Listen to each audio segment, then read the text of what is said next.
Well, welcome back to New Venture Creation.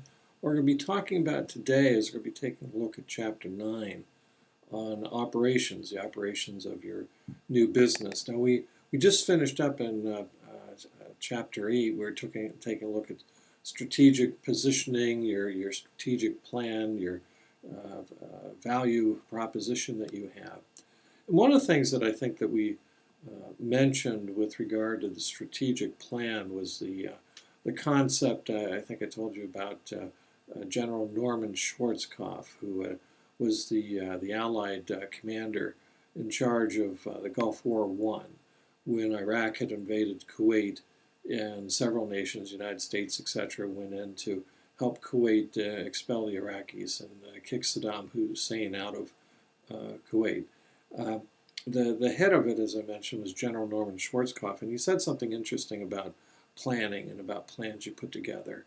You know, in business we talk about business plan, strategic plan. In the military, he was in the U.S. Army, a general in the U.S. Army. They talk about war plans, pretty much the same thing, some sort of plan you put together. And one of the things that he said was that he had never seen a war plan, a business plan, a strategic plan, survive the first bullet. Basically meaning that you put a plan into place, you got a great plan, do a lot of analysis, etc., figure out everything, put the plan in place, but you know, by the time the ink is dry on the plan, things have already changed, and you have to make some sort of flexible adaptation and change to the plan that you have. Well, now what we're going to do is we're going to talk about operations. And operations, as you try to pull everything together, they might actually show you some of the things you have to do to change your plan.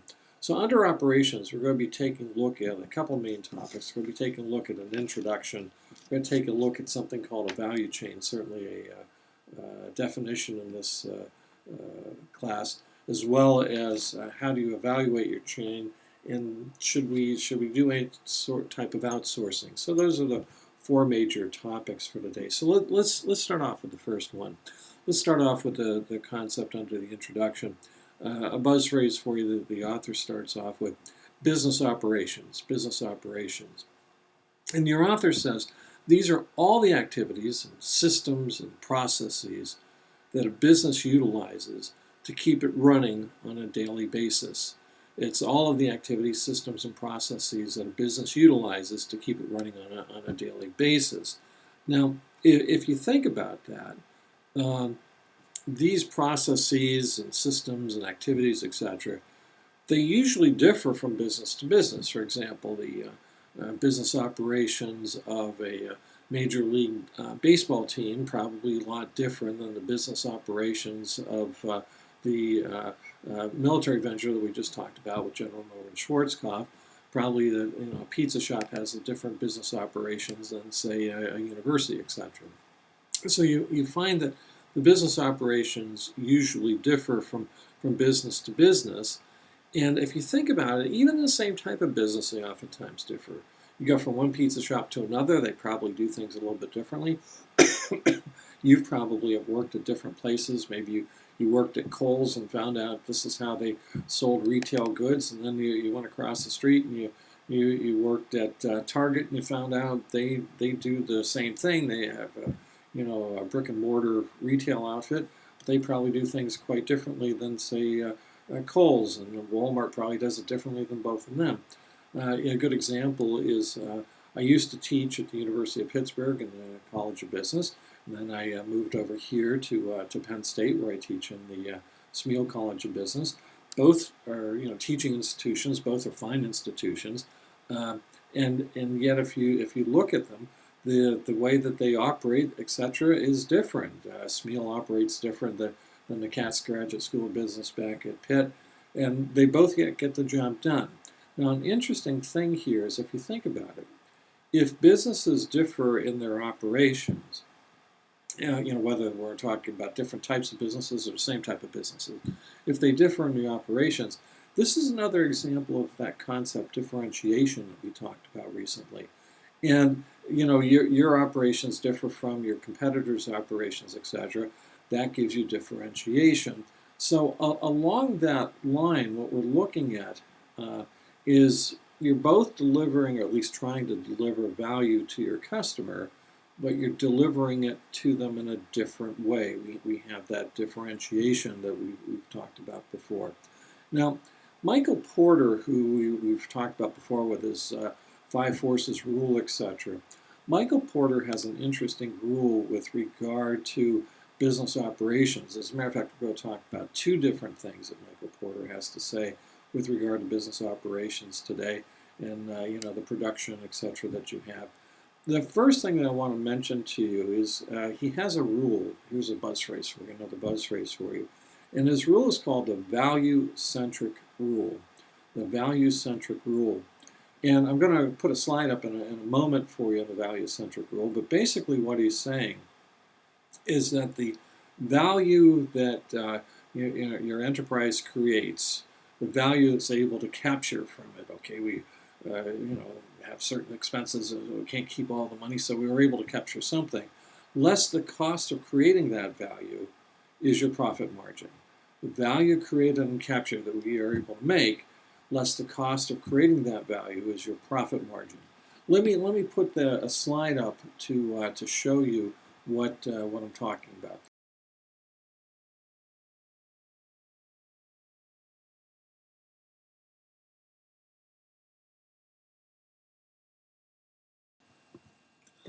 Okay, so what you do when you take a look at that graphic of Michael Porter's value-centric rule, you see that he's talking about profit margin, and let's face it, unless you're a nonprofit business, virtually every business is looking at how do we make a profit, and they look at their profit margins. Now, if you're an accounting major, you probably define profit margins somewhat differently. If you're a finance major, you probably define profit margin differently. But think about it. Michael Porter is someone who looks at strategies, a strategist. So his definition of profit margin is somewhat different than the accounting or finance definition. But it still makes a lot of sense, right? And the way he's looking at about, again, is this concept of creating value. And going back to what we talked about with Michael Porter and What is Strategy, that really cool article that he wrote, and that is also on our website, and you definitely should take a look at and read. What you're basically saying is, if you have a strategy, if you plan, it better create value. You're not just there to spin your wheels and tires or whatever. You're not there just to burn up time. You want to create value. You want to make some money on this. You want to create value. So take a look at how he's, again, focusing at this concept of value in the way he defines profit margin. Let's now go to the second major topic of three. Again, the first one is this introduction. The second major topic is another Michael Porter idea, and it's called the value chain.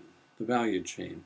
Now, if you think about it, all businesses, whether we're talking the pizza shop down the street or whether we're talking General Motors or whether we're talking about some consulting firm someplace, all businesses basically convert inputs into outputs that they then sell to a customer, get some money for. So they convert inputs into outputs and that create value. And this concept of inputs into outputs create value, you can take a look at, say, a pizza shop. What are our inputs? Well, we're going to get all sorts of ingredients. We're going to get the dough and the cheese and the tomato sauce, maybe some veggies and some meats or whatever.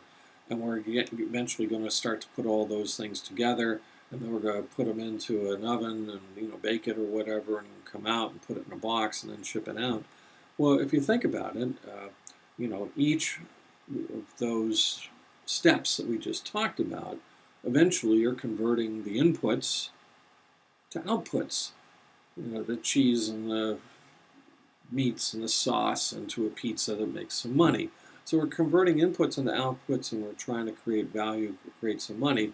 Some people call this, there's a couple buzz phrases for it. Some people call this a conversion process, converting inputs and outputs that make value. Another group of people will call it the production process. That's easier to think of. Yeah, how do we produce pizza? Well, that's a production process. Again, there are a number of steps that you follow. And it doesn't matter whether you're making a pizza, making a car, providing a service, or whatever. There's usually a number of steps in your production process that you have, again, converting inputs into outputs. Now, a cool thing about that is if you think about it, whatever business you're starting on your team in our class, you can do that too. You can take a look at what are our inputs, what steps do we go to convert those into outputs that we end up selling to the customer and hopefully creating value. So you can put that together in a graph and actually see it. Sometimes it's not a bad idea to be able to visualize and see what we're doing. And when you do that, it's kind of like a production line that you have and all these parts, and this is what we do and the steps by steps, and then we have the output. Michael Porter said, you know what, instead of looking at it as a line, a production line, with various steps or something, maybe it's a ladder or something like that, or a staircase or whatever, instead of looking at a production line with a bunch of steps, maybe there's another way to look at that. If you think about it, all the steps are linked. So why don't we look at the steps as links? And if you put a bunch of links together, what do you normally make? You normally make a chain. So he said, why don't we look at this as a chain? And the chain has all these links, and those links eventually make up the chain. So he's thinking about looking at this as opposed to a line with steps, rather he wants you to look at it as a chain with links. That makes sense. And if you think about it, with the chain with the links, where we're converting inputs into outputs that make value, well, our chain with links should then make value. So if we have a chain that creates value, he calls it the value chain. Now, I'm going to show you a graphic of that right now, and then I want to talk a little bit about it. So let's take a look at this graphic of Michael Porter's value chain. And in this particular chain, we're going to take a look at a chain of production at a steel production facility, particularly one that is a smaller production facility that in the steel industry goes by a buzz phrase. They're known as mini mills. Mini mills. Let's take a look at that.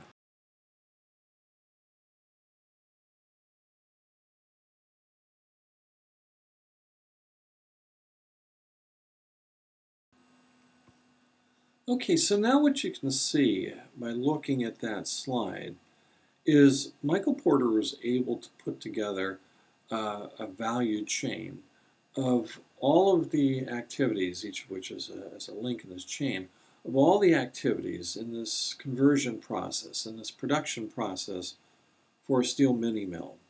Now, I'm not going to go into every step of the production process for a steel mini mill, but I'll give you a rough idea, and if you can go back and take a look at that slide.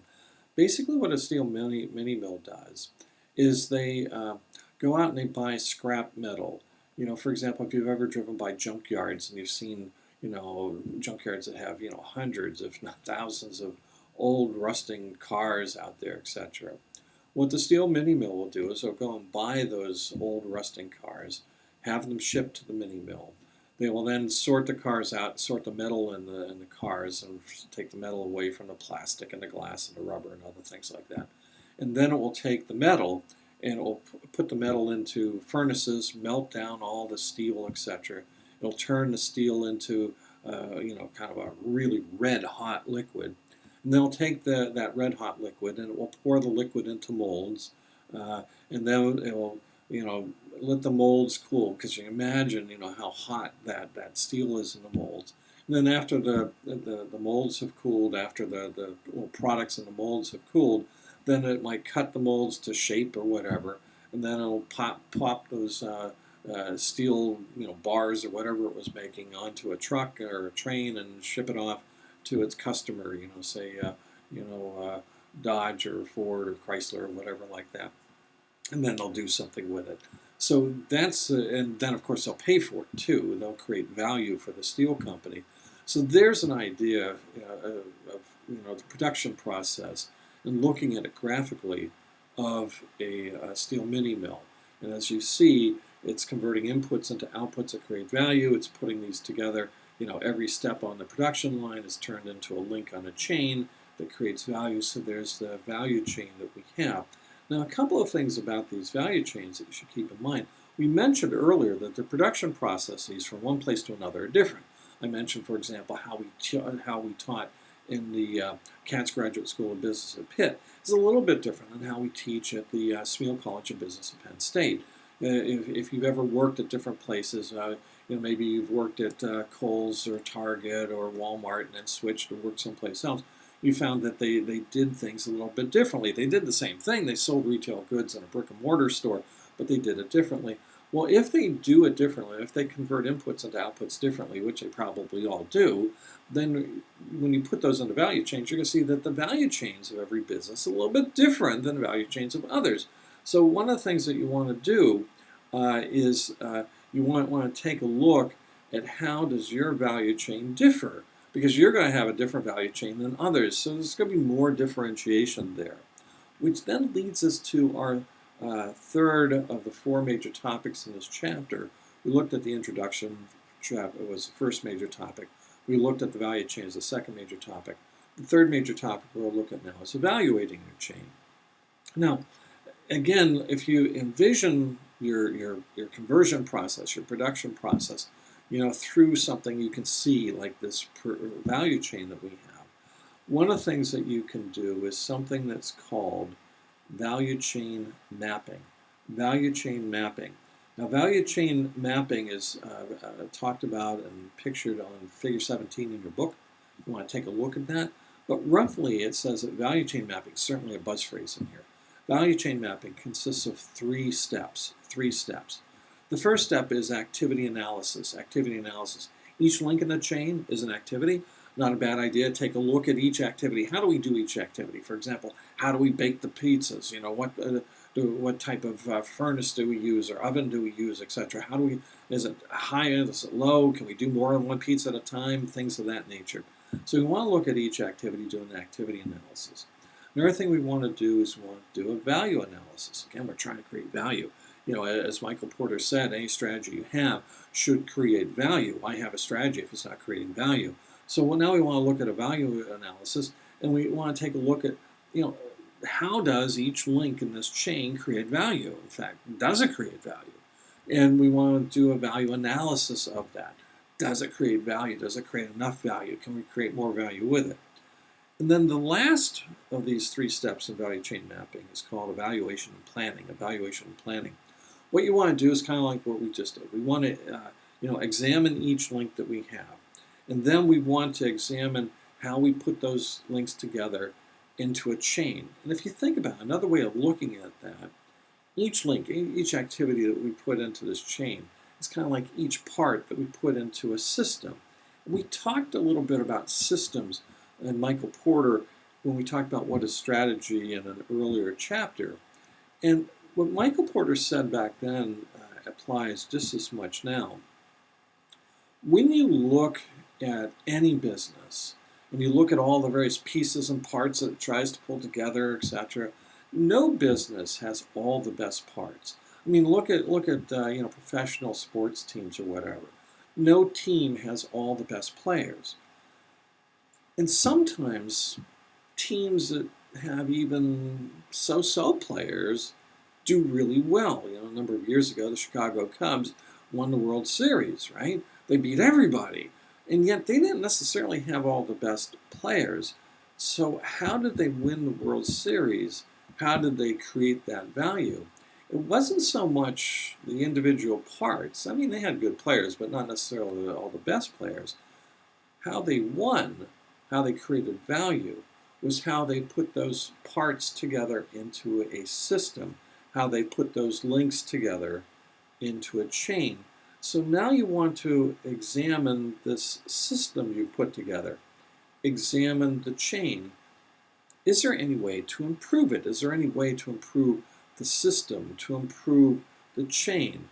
For example, are there some links that we could leave out? Or are there some links we can change? Or are there some links we want to change the order to? Think of all the different ways you can change a system. It has so many multiple parts, so many moving parts. Are there ways to make it better? Now think about it. If we can improve our system, if we can improve our chain, odds are maybe we can improve our productivity and have better productivity. And if we improve our productivity, odds are we probably are lowering some of our costs and some of our expenses. Maybe by improving our chain, our system, maybe we can improve quality and make better products.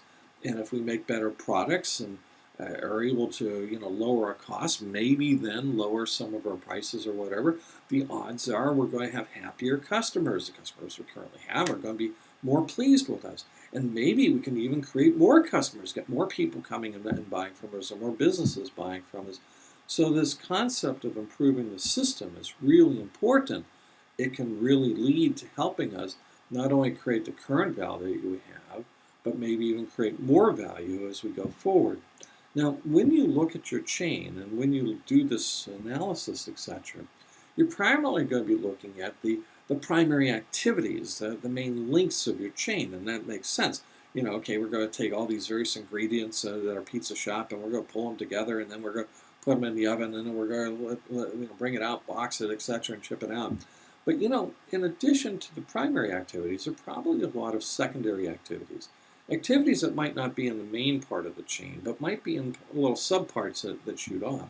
For example, when you pull together this business and as you're running this business, there's probably a pretty good chance that you're using an accountant someplace, and maybe an attorney someplace, maybe an insurance agent someplace. Well, are they really, making the pizzas? No, they're not really in that main chain, but they do add value, right? They're a part of the production process. Without them, you wouldn't have the contracts, and you wouldn't be able to know what your numbers were. And, if there's a fire, the place is out of business because you don't have insurance or whatever. So you probably also want to look at not just the main links in your chain, the primary activities, but you also want to see if there's some secondary activities. That might be some sublinks in your chain that might shoot off your chain, etc., as you do your analysis. So basically what your author is saying is you want to do a deep dive. Your author uses that phrase quite a lot. Do a deep dive to look at and analyze your chain. Now as you do that, there's a couple of things that your author wants you to take a look at as well. Keep in mind what your author says and what Michael Porter said. The goal of your business, yes, we want to make profits, we want to increase market share and quality and employee satisfaction and help the environment and other things like that.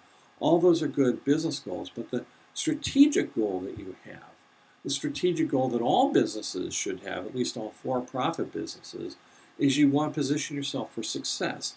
You want to position yourself to have a competitive advantage, and particularly a competitive advantage that you can sustain and use over a period of time. So when you're doing that, when you're looking at creating a competitive advantage, one of the things you should do when you look at your chain is ask yourself, does it create a competitive advantage? Does it create a competitive advantage that I can sustain? Now, related to that is another thing that the author suggests here. In order to create a competitive advantage, you have all sorts of different parts that you put into the system, all sorts of different links that you have in the chain. One of the things your author wants you to look at, and Michael Porter wants you to look at, is what's the fit between all the parts? What's the fit between the link and the chain? Do we have a good fit? Do we have a bad fit? Is there a way that we can improve our fit with regard to it? And does our chain, does it fit our purpose and our strategy and our goals that we have? Another question he asks is, okay, now I'm looking at the chain, and I have an idea where I'm at. Can I use innovation or creativity to make this chain better? Is there a way to improve the fit that we have here? Is there something that we can do that we're not thinking about now that, well, we might change the process. We might change the conversion process, the production process. We might change our chain a bit. Is there something we can do? Is there some innovative or creative activity, approach, or something that we can do to make our chain better? And then the last of the things that your author mentions at this point, as you do this value chain mapping and this analysis and other things, is not only should you create a value chain for yourself, but even with the limited information that you have, you should try to create a value chain for your major competitors. How do they convert inputs into outputs and make value? What is their system? What is their chain? And you can compare and contrast your chain then to the chains of your major competitors. Are their chains better? Are they worse? Do they have certain parts of their chain that are better than yours or worse than your chain? And can you learn from that? They have something better than us. Maybe I can copy it. They have we do something better than them. Maybe we can enforce what we're doing. Let's take advantage of that, etc. Maybe for example, I have a baseball team where we just have the best. The link in the chain that we have is our relief pitchers. Starting pitchers are okay. Relief pitchers are great. Well, maybe what I'm going to do is I'm going to limit my starters and use my relievers a little bit more. If we can just get ahead in the game, we can hold that lead by bringing in these relievers that we have. So one of the things we want to do is want to compare and contrast our chain to the other chains. Do the other teams have good relievers, etc.? How's that going to impact our chain? So that finishes up the third topic of the four. We looked at the introduction, we looked at what's a value chain, and we looked at evaluating your value chain. The last topic that the author looks at is the concept of outsourcing as a strategy. Outsourcing as a strategy. Keep in mind now, I love your author the fact that he keeps going back to the concept of strategy.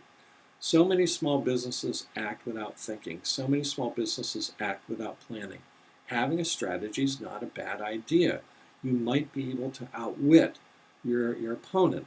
If you've ever watched the TV show Survivor, they talk about outwitting, outwitting and outplaying and all this other stuff.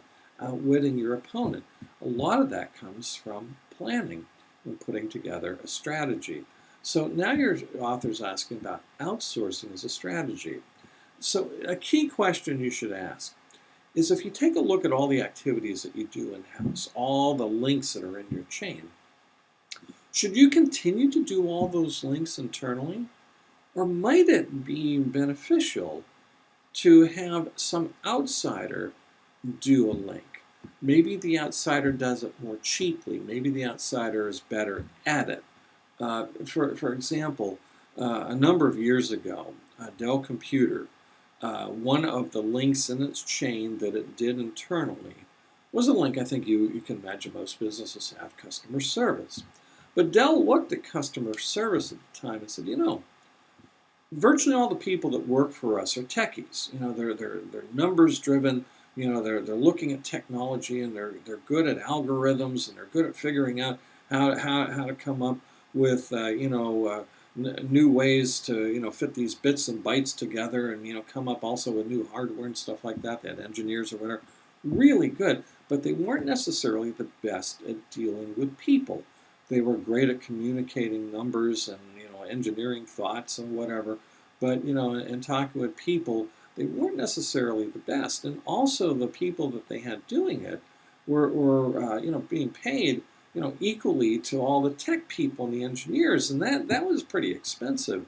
So Dell started to think about, well, maybe this link that we have in our chain for customer service, maybe we can outsource customer service. And Dell did. Dell outsourced most of its customer service during this period, sometime I think in the 80s or 90s or whatever, outsourced most of it to companies, a company or companies, I think in India. And it did that because it was just cheaper to do it, and yet the people they were hiring to do in India, were much better at dealing with people than the tech people and the engineers that Dell had.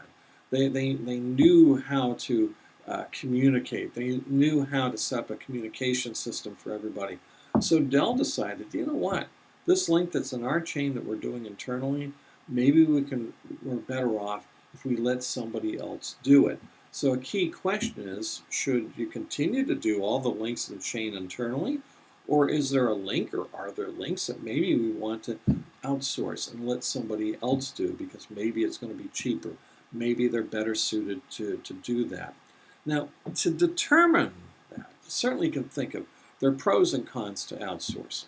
Maybe by outsourcing it might be cheaper. Maybe by outsourcing we're dealing with the people who are going to handle this activity are better at it than we are. But there might also be some cons to it, right? Maybe these people, because they're outsiders, they don't act and treat people the same way that you would have treated them internally at Dell. They treat them the way they do at company X, but maybe not at Dell. Also, because that maybe you don't have as much control over those people, and also maybe your customers really like doing people with Dell people and not people with company X. So there's some pros and cons, and I'm not saying one is better than the other. Every situation has to be evaluated. So to help you evaluate, to determine whether or not all those links should be done internally, or we should send some links, some activities to another firm. It could be another firm in the United States. It could be a firm in some other country or whatever. Should we do that? Your author has put together a really nice graphic. I'm going to bring it up here. It's called the Outsourcing Decision Matrix. The Outsourcing Decision Matrix, and in your book it's figure 18. Let me first put that up, and let me talk a little bit about that.